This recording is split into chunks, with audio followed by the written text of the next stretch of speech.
Yeah, so let's zoom in, and what I thought I'd do is I would read through the 15 cliches, Yeah. so it'd give viewers like an overview of what's in the book, and I'll just read them through one at a time, and then you or I can comment as we go through, if that's okay. Does All that right. sound okay? Yeah. Groovy. Okay, so cliche number one: you want a perfect system. Perfect system. Quick answer. No, we don't. We want a better one. And of course, that's again, most people think you say, "Oh, there'll never be a perfect system." You know, people say that as a reaction. No system's perfect. Who mentioned perfect? Nobody. But a better system is possible. Yeah, and I guess a radically different system as possible. Right, well, preferably. But I mean, Yeah, just to kind of, as I say, I'm putting this at a very, very simple, plain level. The idea that it's not the aim of the left is not a perfect utopia; it is a better system. We, of course, wish it to be a radically better and different system. But just to put it in very simple terms, as the book is trying to do. okay. So the second cliche is you always blame society. And my quick answer to the book is, well, wider forces largely are the causes. So I mean, this is the thing. What's your man's name? Darren McGarvey. He wrote a book called Poverty Safari. Have you seen Oh that yeah, one? Yeah. yeah. And he's talking about Glasgow, and just my Japanese girlfriend bought it for me here in Japan, like 2 or 3 Christmases ago. And by coincidence, the building I used to live on is right on the cover. Oh Right. wow. This was an infamous part of Glasgow, which was very tough. And I was actually attacked in the street twice there. And it's the So Red Road Flats in the east of Glasgow, and they've actually knocked them all down there. And I said to my girlfriend, I used to live right there on the front cover. Um, so he said that one of the thing about when he was growing up in Glasgow is that everybody blamed the system and didn't blame themselves because everybody was left wing. Because most Scottish people are left wing. American, like Scottish Americans, they're all kind of, most of them are rather right wing, and they think Scotland are all about canny economists like Carnegie and something. And I always tell to them the vast majority of Scottish people are kind of centre left, and they're always surprised about that in America. But anyway, so Darren growing up there in Glasgow, almost everybody was left wing, and so he was saying, well, you need to take some, agencies, they say nowadays, for changing your own life rather than blaming the Tories for everything. But the thing is, basically, the system is to blame, and far more people outside of his milieu um, blame themselves when actually it is wider political and economic forces which are caused their problems.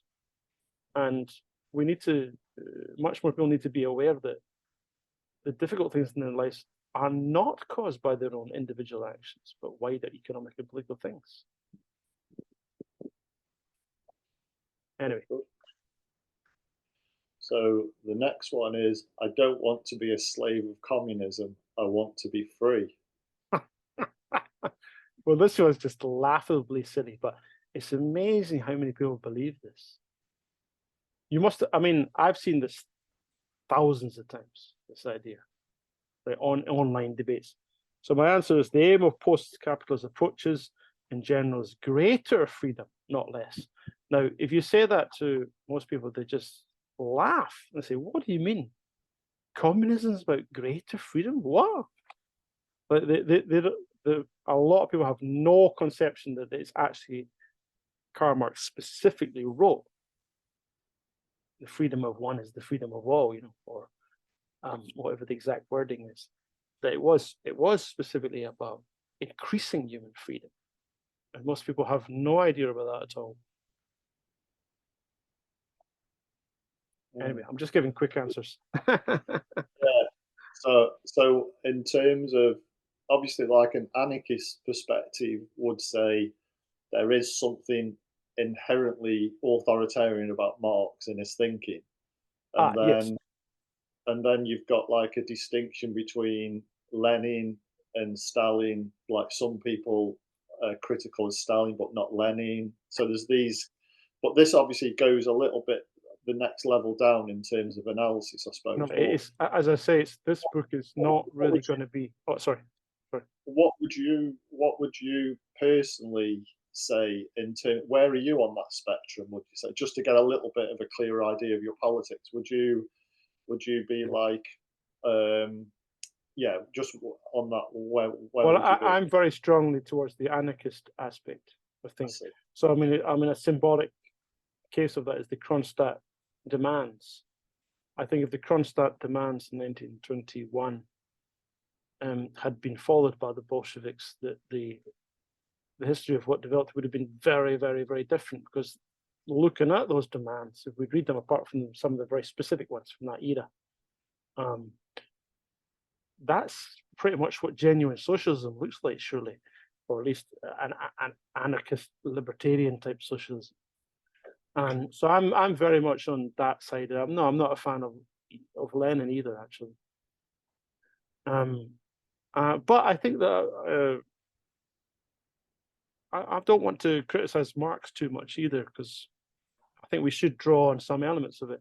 But I mean, as you said, this particular book is still several steps below that level, because most people have got no idea about that kind of thing.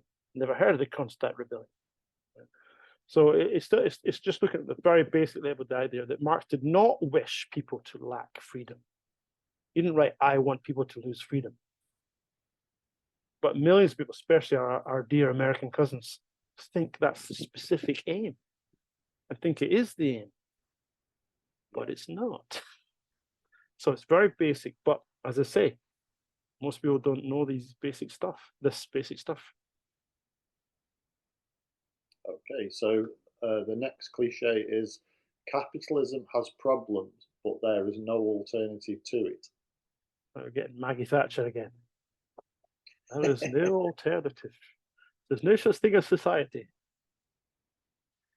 Well, sorry, I'm getting off the track now, but have you seen that there's a meme going around this week about Russell Brand, and it's Margaret Thatcher from like 1987 are saying that if we get to the stage of trial by television, that is the end of democracy. Right? Because people are saying that's what Thatcher said in 1987. Trial by television will be the end of democracy. And there's a meme going around now. And it's we're in a weird world now in which kind of maverick leftists, which I consider myself to be, are using quotes from Thatcher to criticize authoritarian leftists. What a world that we're in now. It's been going around this week. How did that happen? Anyway, so of course this is something that she said and Ronald Reagan said, and obviously we do have alternatives. And again, most people think there is no alternative.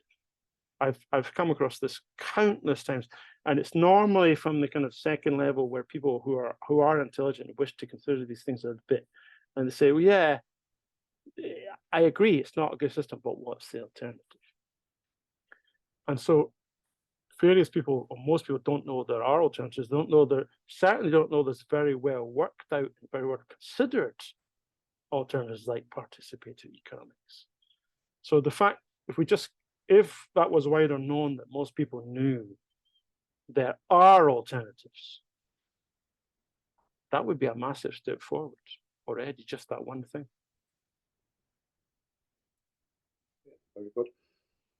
So the next cliche, some groups of nasty people would spoil an anarchist communist society. Actually, this is one of the ones where we might say we cannot dismiss this just as a cliche, because some of the things are total rubbish and we can dismiss it as cliches. Very, very silly. 2 or 3 of these ones we have to give some quite serious reflection to, that they're not just cliches. And obviously the Bolsheviks sent in the army and shot and arrested and killed the Kronstadt sailors, and so that was a specific act of nasty people bollocksing up the anarchist society. So we know that this has happened, and it happened in the Spanish Civil War too, and the communists and anarchists fighting against each other. But the point is, I do not think it's an inevitable thing, like apples falling from trees. And of course, Michael Albert has considered this point in some details, but how actually could we at least reduce the chances of that happening? And it seems to me that there are ways that we can reduce the chances of a group of nasty elite people destroying a new and better system. I think we can. I don't see why that's impossible. And I make the point, I turn around kind of the right-wing business people's view, because what they say is, if you look at when something doesn't work, they say, well, let's rethink this and we'll enter the market in a new way, and we'll really try this. And okay, it didn't work the first time, but let's rethink this. Why not rethink society then? Why not rethink this much, much wider and more important issue of how we organize society? Why then give up so easily? Where's your can-do business approach then to this much more important topic? Surely we can learn, adjust, and do better next time. Maybe not. It may be inevitable, but I don't think so. Sorry. I was just saying, I'm really pleased that you said that this isn't just a cliche, this one, because this was one of the ones that stood out for me as requiring some a little bit more reflection. Well, I mean, I do think that's very it is something, because we can dismiss the idea that communism was tried and failed, which is that's number 8, but we cannot entirely dismiss the idea that it was specifically ballsed up by specific actions at certain times, and we need to learn about what they were and see how can we do it better. Yeah, is it possible? I think the way this question comes up for me is like, what is the role of violence in a participatory society? Right. And this is a topic that I would like to, I'm hoping to get, perhaps have a conversation with Steve Shalom about at some point. We come to number 6, which is cliche number 6. Human nature does not allow anarchism/communism. My answer is yes, it does. This is very simple. This is like pantomime. He's behind you. No, he's not. Yes, no, he's not. So our cooperative side is probably larger than our greedy side. Again, we're putting it in very simple ways, but there's been quite a lot of research now, as you probably know, that our inherent cooperative side is probably larger than our greedy side, or just as large anyway. And it may well be that the main thing which has moved forward human evolution has been cooperation rather than conflict. And in fact, I think one of the I can't remember if I kept included in the book or not. I think I did, but there was a guy from some like very, very right-wing business website was saying, remember, business people, that you exist in a cooperative company. Right? When you send an email to person A in this office over there, you actually expect them that they're going to read it and meet you at 4 p.m. As you've said, that's all cooperation. Right? And if it wasn't for cooperation, none of this competition stuff that you love so much could exist at all. It would all fall to pieces. And that, again, that's a very, very important thing, is that most people don't seem to realize how we're already doing anarchism, we're already doing socialism. I deliberately say it in very simple, rather stupid way, as I said, opening doors for old ladies is anarchism. Because what? But in a very basic way, it is. The kind of, if we want to make any kind of a genuinely better society, it means treating people nicely. in a respectful, cooperative way. And we already do those things. Because people say, well, that's not anarchism, that's not communism, that's just been nice, that's just been decent. I said, that's what anarchism, communism is. Of course, it's very, very simple, but there's a key truth to that. I think Chomsky makes a similar point. Or does he? In his writings, or in interviews, where he says, if you saw a kid having an ice cream and an adult went along and stole it off the kid, and oh yeah, I've heard that. Yeah. You'd be horrified, Mm. And it's like, well, it's just like a basic moral principle or something that's kind of innate. No, I have heard Chomsky say that in some interviews. Well, yeah, it is a kind of similar point. Of course, then people think, well, hold on, what are you talking about? That the fact that people don't know that's connected to the whole political thing that we're talking about is exactly one of the cliches that we need to get over, or the misunderstandings or the lack of knowledge that we need to get past. I'm framing this as cliches just to give the book a certain kind of focus, but we can change it to misunderstandings or lack of knowledge or deliberate lies if we like. Can I run by my response to this particular cliche just to see what you think? Go on then. So,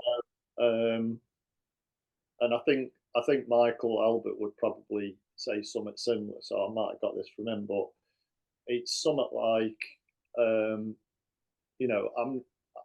well, first of all, I don't think that there's ever going to be like a way of concluding the argument about human nature regarding whether we're more cooperative or more competitive. I don't think that's ever going to get to a point where it's like, finally, we know. So my position is more like, even if we take like the cynical view of human nature and say that it's aggressive and competitive and stuff, we still want to design social systems that have a logic towards the better side of human nature, if you like. Well, I think I put something pretty similar to that. I said that even if it is, we just play devil's advocate. The last thing we should do is organize a system that makes all that greed and violence worse. Yeah. Right. Yeah. So, well, basically, I agree with that. Yeah. So the next one is, you think people are stupid. This won't take very long.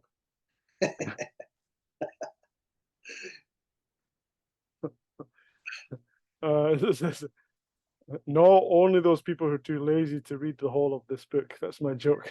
Because some people are just going to go to the summary straight away. Well, I mean, the thing is, as you can see, I like to be rather humorous and relaxed about all these kind of things, because it seems to me that that's also a key point.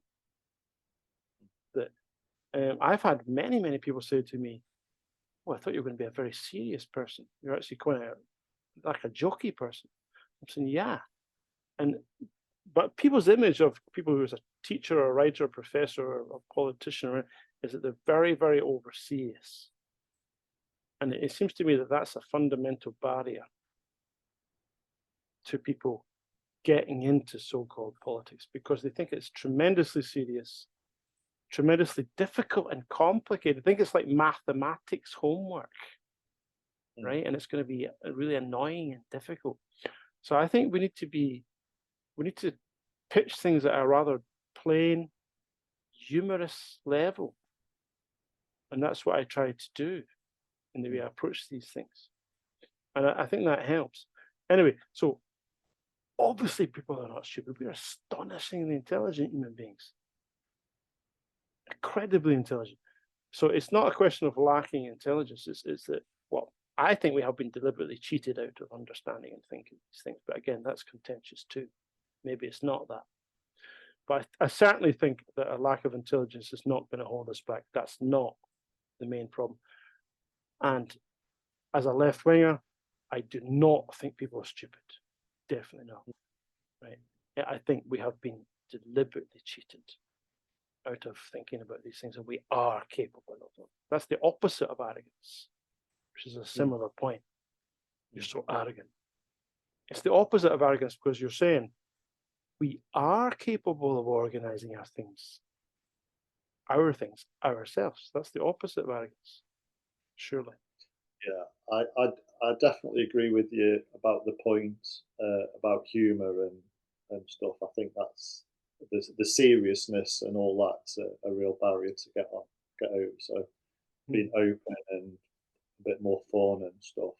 That's what I like this podcast culture. There's a lot of it's a very DIY culture. It's a bit Yeah, punky in that, yeah. and I like that. And you can have quite informal conversations about quite serious issues, which is what we're trying to do with this initiative. You know, what we've That's talked. exactly why this kind of thing fits in, because as I say, I'm trying to deliberately to put over things in a plain, everyday conversational way, because I think we need that. And again, to going back to what you said about comic books inherently have an image of being an easy thing to read, whether they are or not. Is another point. Yeah. But that image can be useful for putting these things over. Anyway, sorry. How about the next one then? Cliche number 8. Communism. We've kind of discussed this already, so we can just move on unless you've got something to add. But so it's communism was tried and failed. Well, so I mean, it's in a way, it's a kind of version of cliche 5, or related to. Yeah, but again, it's worth noting in itself, because you hear this endlessly. Communism was tried and failed, and then of course, being a true Scotsman myself, you always hear the point. Well, that's a no true Scotsman argument. Yes. Lenin was not really communist. Stalin was not really communist, and so you're just shifting the goalposts. So what I say in this is, we can make very clear goalposts and not shift them. I say that would be a real communist society. That would be a real anarchist society, and I'm not going to shift it around evasive. Right, and then you tell me which country or which area has achieved these things so far, and which has not been invaded and not been deliberately destroyed, and etc. etc. So I think again, it's very important to say that these kind of things, they've not been proven in any way that any scientist would even laugh at. Because when you look at what first of all, scientists don't use the word proven anyway. That's just like the Daily Mail writes things like that. They say it's to the 0.05 statistical level of probability that something was not the right. They say it in much more clear, specific ways. They don't say the word proven or disproven, right? But certainly, alternatives to capitalism have not been proven to be inherently failures. That's a very key, important point, that we can have an alternative one way or another, whatever form it is. Anyway, okay. Yeah, I'm really resisting not getting. I We, could talk. we I need think to I could. skip on to that, because we're going to be here all night. I It's think like I could talk. 12:30 at night here now. I think the next one's going to be quite quick. I don't really get this one myself, but the next one, which is cliche number 9, is lefty liberals don't do logic. Do you mean that people, when you're talking to you, they don't say that to you? No? I've Is that what not you really. mean? I almost feel like, I mean, I might be misunderstanding it, but I just feel like it's almost like the opposite. Like the left are very kind of into reason and so on and so forth. So. Well, I mean, that's partly what the chapter says. They're not even chapters, these, but many essays, as you said, that according to various psychologists that have studied this, they almost always conclude that left-wing people are more prone towards logic than right-wing people for various reasons, or the reasons is another point. But according to their studies, if they're well-run studies, which are scientifically, or at least in terms of social science, well-run studies, they conclude that left-wingers are better at logic than right-wingers. It's almost always the case, right? But maybe I have more contact with Americans than you do, because since you're in Britain, of course, I'm in Japan. There's only like 3 Scottish people in the whole of this city. Right, I'm like super rare as a Scottish person in Japan. Right? So I hear this from Americans quite a lot, that they often say liberals are not good at logic, as their definition of what liberals is in America, of course, which is a bit a weird definition already. But I've seen it many, many, many times. But of course, I've seen it from the other way lots of times too. But I thought it was worth putting in because especially Americans seem to American right-wingers seem to say this. But unfortunately, the science is very much against them, the social science. Yeah, I think you've just got a much better international perspective than I have, so it's probably just that, But so we're cliche number 10, so we're down to the Getting last there. 5. Yeah. So capitalism encourages innovation and competition. Right. So I say in my quick answer, only in narrow areas and ways, and holds us back in others. There can still be some aspects of competition in post-capitalist societies. Now, again, this is one of the ones which we cannot entirely dismiss as a cliche again, as we said about number 5, where we have to give some serious consideration to it. And this would be one of the ones that I perhaps know the least about, because I'm not a businessman myself, and I'm not really concerned with innovation and competition, basically, very much on a daily. I mean, in my well, that's already a contentious statement. But anyway, so I think the basic point is one of the key things that attracts people to capitalism at this level of misunderstanding is that it is good for innovation. Now, I think we can just as easily make a convincing argument on the other way to say that it holds back innovation, because if whatever it is will not make profit, it will not go ahead. And therefore, that's a barrier on innovation, given creativity. And I certainly feel that within my own experience as a writer, because as I've done 44 books, but it could easily have been 84 if I'd been superhuman, and all the ideas that I had were accepted, right? But quite a lot of my ideas, even now, are turned down, and the main reason is they will not make enough money, right? And almost never get a publisher saying, "Oh, I don't like that idea." They're saying there's not a market for that. And that market means holding back good ideas, because it means it won't make money, even if they're a left-wing publisher. They've got to make money within capitalism. So certainly within, as a writer, capitalism perverts and holds back innovation and creativity, in my experience. Yeah, I think I just want to add another insight, perhaps, which is, if you've got 80% of the population who are systematically kind of dumbed down or whatever, the working class, let's say, and or they're not meeting their full potential or something like that, then that's a massive loss of resources just there. Of course, so was connected. If you take something like brain surgery, and there's very few people who come out of working class backgrounds who go, say, into brain surgery, let's say. But if you had a classless system, like a post-capitalist classless system, then all the potential within the working class to become brain surgeons, just to give one example, exactly. freed up, Well, as I say, this is somewhat of a summary book, but I do mention a little bit of that later on at the end. But yes, that's a directly connected point. Yes. Anyway, we need to move on. You take part in capitalism too.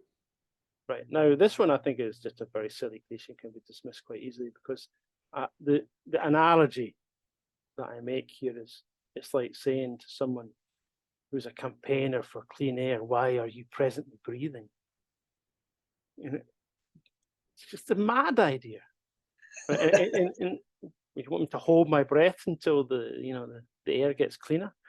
We obviously have to deal with the difficulty and the dirt that we're in now, and move towards something better. And the fact that you've got dirt on your shoes now does not mean you can't move to a cleaner situation.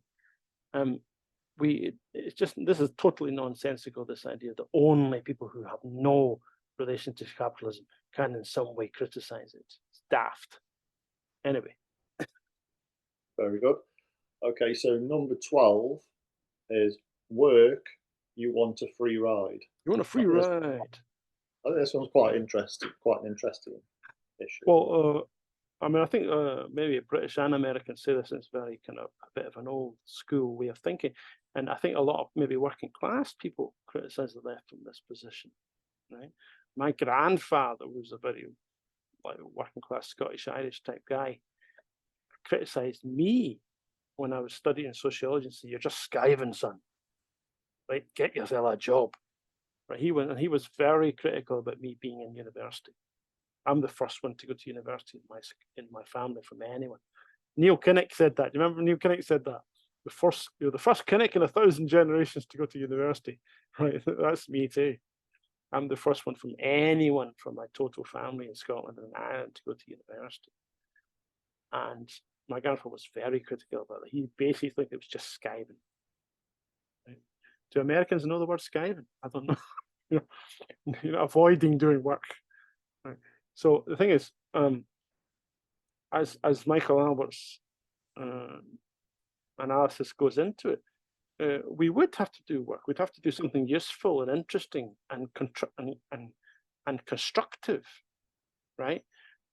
And people say, "Oh, how can you listen to Karl Marx? Never did a stroke a day's work in his life." You think all those books wrote themselves? They wrote a hell of a lot of stuff. That's work, is it not? You don't include writing books as work. It is work. Anyway, so I think this is a very, very important thing to kind of get over some rather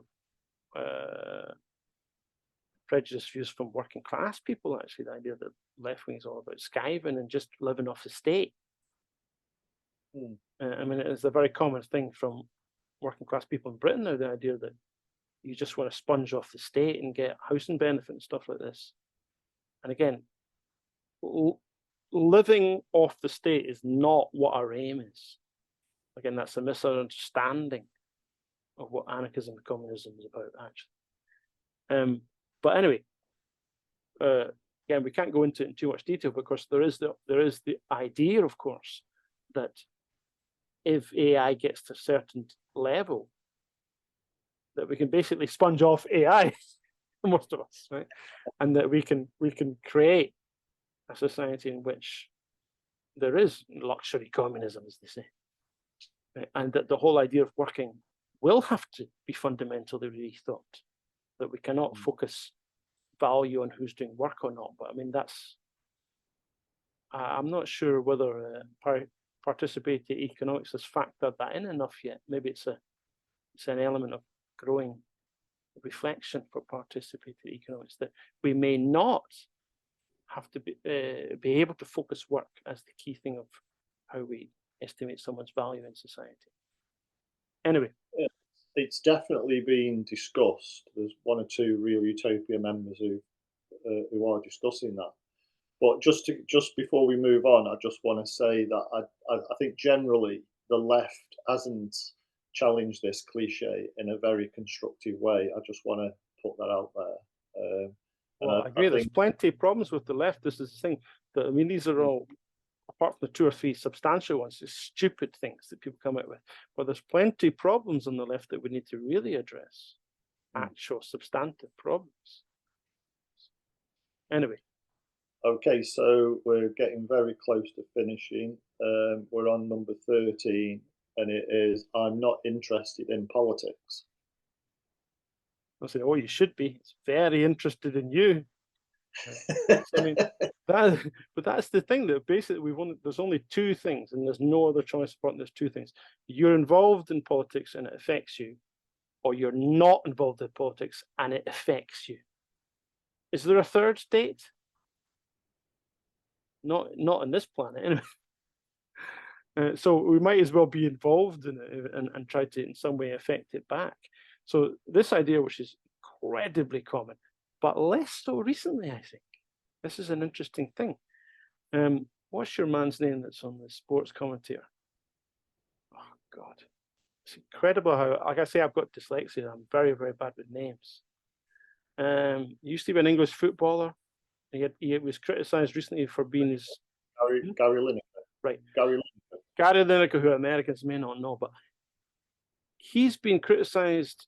I mean, there were some problems, personal problems before, but he was criticised for being too political on the BBC commentary about, was it from against Kuwait or something? Criticising their kind of abusive rights records in Kuwait. And the BBC commentary was quite political in a way which you never saw 20, 30, 40 years ago. Right? I think he just tweeted something that was a bit political, and he had this. And he jumped on. But the fact that he did that is an example how this idea of that politics and entertainment, sport are all different is much less now than it was. Yeah. You can't imagine somebody doing that, like someone the Scottish football team going to Argentina in 1978 and criticizing the Argentinian regime. Right? I mean, did anyone do that in 1978? Not on BBC anyway. Right. So this thing about I'm not interested in politics is thankfully getting quite a bit less common than it used to be, which is very good, I think. Anyway. Okay. So we're at number 14, cliche number 14. We need leaders. We need hierarchy.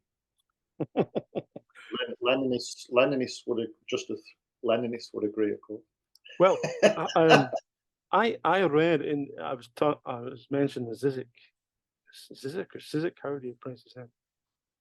Earlier, and he mentioned an interesting thing. And again, I've seen 3 left-wingers this week use Thatcher to support left-wing ideas.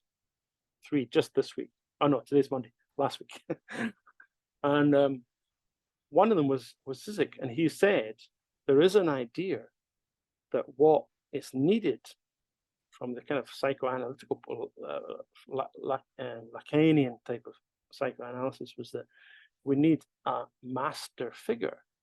What he's saying was we need a Thatcher of the left. Right. And I read that just about 4 or 5 days ago. And I mean, I as I said, I just read it last week, so I didn't include it in this book, but I mean, there's the idea that we possibly, at a rather basic evolutionary level, we do need some kind of symbolic leader to motivate ourselves. But again, it's not mentioned in this book at all, and that's something I just started thinking about 4 or 5 days ago. So I don't know what even to say about that, really. But the basic idea is that most people think we need to have a hierarchical system in which there's tight structure and that we are at this level. And again, the whole point is that no, we probably don't. We probably can organize things on a much more horizontal, equal, participatory fashion. And just even if there's substantial problems with that, and definitely will be, of course, the point is it's possible and it is an option. And most people think it's not possible and not an option. So people, just to get people thinking about that is useful already, even if there is problematic elements about how we do that. Anyway, again, I'm just going over this very quickly to get ourselves in time. Okay, so the last one, cliche number 15, capitalism has led to the greatest increase in prosperity ever. Well, what I've said is, well, kind of, but not in the way people think. And in the Western world, the majority of people have got a lot less prosperous in the last 40 years. So on the one hand, this is very clearly wrong, but on another hand, not exactly. Again, this is not something entirely a cliche. There has been, if you want to look at statistics, there has been a very substantial increase in prosperity in India and China and most countries around the world. But there's been a quite substantial decrease in prosperity in Britain, and France, and America, and Canada, and Australia. And again, these are statistical things which are factual points, which very right-wing think tanks agree on. Of course, they disagree why it's the case, but they normally don't disagree with the statistics that even middle-class people in Britain and America are less well off than they were before this whole neoliberalism bollocks started. So again, we have to, let's say, admit that it's partially the case, and that's a substantial thing for us to take into account. What actually drove that decrease in poverty? But in the parts of the world that you and I are from anyway, it has decreased our level of well-being and our basic financial aspects in the last 40 years, and we know that's statistically the case. So again, it remains a cliche, even though there are some aspects in it which are challenging for us on the left. That's us. Yeah. We got through them all. Yeah, very quickly. Yeah, that last point, I just wanted to add something about, the fact that there's been a lot of welfare from the state supporting capitalism and so on and so forth. So there's a lot of mythology around capitalism that people need to explore. So. That's the whole point. But people say it straight out. I've seen it many, many times. Capitalism has led to therefore it's fantastic, therefore there's no problem, therefore we don't need to think about any alternatives. And then in terms of Japan, we can point out to them that, well, American government money from the Korean War was one of the things that kick-started the Japanese economic recovery, not capitalist companies. The Marshall Plan in Europe, obviously. Right. So we can poke holes with this, but I mean, yeah, still, nevertheless, there is a kind of partial truth to this that is somewhat challenging for us. That 115, and as I say, you were talking about number 5, that this idea of how do we avoid the distortion of an alternative into something horrendous. And there is a troubling element to that, obviously, that we need to seriously think about. Yet, nevertheless, the way people say it is a cliche, because they just say it as a fact, proven, and then don't even think beyond that. Anyway, that's us. So I was wondering if you've got time, if I could just ask you a couple of quick questions just to round up. We've got 8 minutes left. Yeah. So first of all, I noticed on your website, or first of all, where do people get copies of your book? Lovely non-capitalist Amazon is the this is an example of my situation now. I'm in Japan, and I am forced to order books on Amazon because there are almost no English language books available in Japan. Definitely not in Aberdeen of Japan, where I am anyway. Right, the local bookshop's got like Dan Brown books and a few other things, Harry Potter, and nothing else in English. So, because of cultural insularity, I'm forced into the hands of my enemy, Amazon here, which I find very annoying, but I really have no choice if I want to get books here in English. So my books are all available on these big, horrible capitalist websites, but you can get them direct from the publishers as well. You want to be a bit more politically correct. You can get them direct from Pluto, or you can get them from New Internationalist or the American publishers. But I'm talking about this. Oh, that one. Oh, sorry. Well, I mean, that one is specifically published on the Kindle Amazon thing, so yeah, it's only available there in hardcover, paperback, and ebook version as well. Okay. And it's deliberately low priced because obviously I want it to be accessible as possible. Yeah, I also noticed on your website you've got another book which is called Systems, which sounds very similar to this book, and I'm wondering if you could just explain What's that one, which is a much bigger one. Yeah, what's the difference? So there's now difference. It's neither now nor summit. Well, this one, basically, they are similar, and there's some similar aspects, but this one's much larger. It's about 4 times larger. So this one's just a wee thing, and much more kind of focused on a bit more simpler language too. This one goes into in more detail, and there's a lot more stuff in it. That's the only real difference, but it's basically about the same thing, but in more detail. The systems book. Okay. Well, it says reflections on capitalism, communism, anarchism, and what a better economic and social system may look like. So it's basically the same thing, but longer and more detailed. Yeah. Well, maybe we could have a chat about that sometime. Sounds interesting. Yeah.